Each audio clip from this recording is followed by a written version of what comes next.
Tokorua ngā wāhine a tamanui te rā, he taina tuakana. Ko rāua ngā tamāhine a te atua e ki ana ko tangaroa a kiukiu.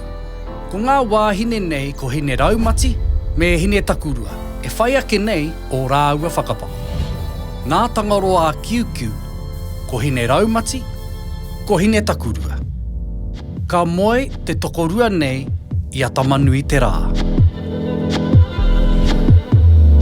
He ingoa anō tō hine raumati, ko aroaro mahana tērā.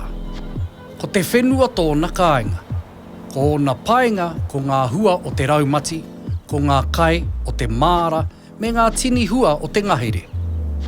Ko ia te mahanatanga o te one i nā mahana te whenua i te rā. Ka hono a tamanui te rā, rāua ko hine raumati, kia pakari ai te hua whenua, kia māua ai te hua rākau, kia makuru ai te hua ki te tangata.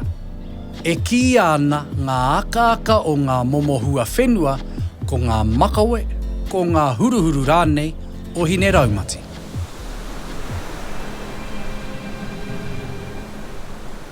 Kāti, mēnā ko te whenua te kāinga o hine raumati. Uia ngā marama mahana, ko hea te wāhi ki a hine takurua i ngā kōrero nei. Ko te rangi te kāinga o hine takurua. Ko tāna he whakatangata i te whetū o takurua. E hono ana ia ki te makariri o te takurua, e ai ki te kōrero, kai te moana tua uri tōna kāinga. Kia noho tahi a tamanui te rā ki a ia, kai tawhitino atu ia i te whenua. Kua poto, kua makariri ngā rā.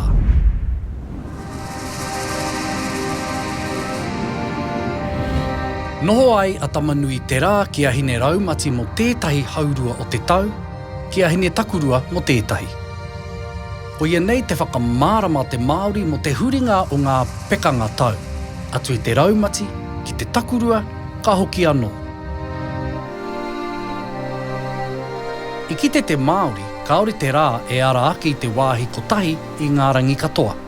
Ka paku neke whakateraki kē i te takurua, whakatetonga i te raumati.